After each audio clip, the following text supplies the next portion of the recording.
Bien, alors maintenant on va s'occuper de- du contenu de ces blocs. Quand je dis le contenu, c'est les styles qui vont être accrochés à ce contenu. D'une manière générale, dans le bloc principal, on aura du texte, la partie principale du texte. Et cette partie principale du texte, on va lui accrocher un style de paragraphe. Donc dès le départ, même s'il n'y a rien, quand je dis même s'il n'y a rien, même si je n'ai pas de contenu avec du caractère, enfin du texte, je peux créer les styles dont j'aurai besoin. Et je vais même faire un style que j'appelle texte, c'est celui que je vais utiliser pour mettre en forme la partie principale de mon texte. Et je valide, et je l'applique. Donc pour l'instant, je ne fais pas de réglage pour choisir la police, la grandeur, l'alignement et tout le bazar. Je crée juste le style et je l'applique.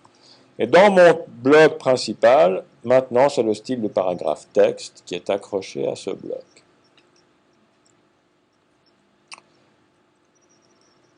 Ou disons les seuls réglages qu'on pourrait imaginer, non, je vais double-cliquer, c'est de dire j'aimerais que mon texte ait un petit retrait de première ligne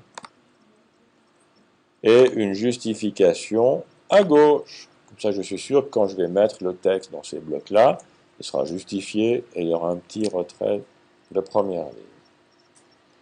Puis ça me suffit dans un premier temps. Maintenant, on peut prévoir le folio.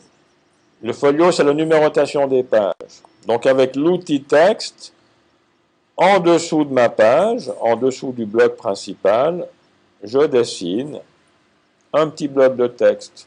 Et quand je suis aligné sur la marge, il y a un petit repère, un petit triangle qui apparaît. Puis de là, je dessine jusqu'à ce que les cotes apparaissent. Voilà mon petit bloc de texte qui va servir à recevoir le numéro de page. Et je vais insérer, dans le menu texte, vous avez quelque chose qui permet d'insérer une marque qui sera le numéro de page. H majuscule, commande N. Tic. Voilà le caractère qui sera remplacé par le numéro de la page dans votre document. Bon, ce n'est pas la lettre A, hein. C'est le caractère de foliotation qui est rendu visible par la lettre A, qui correspond au préfixe du gabarit. Voilà, je m'arrête là pour cette deuxième séquence.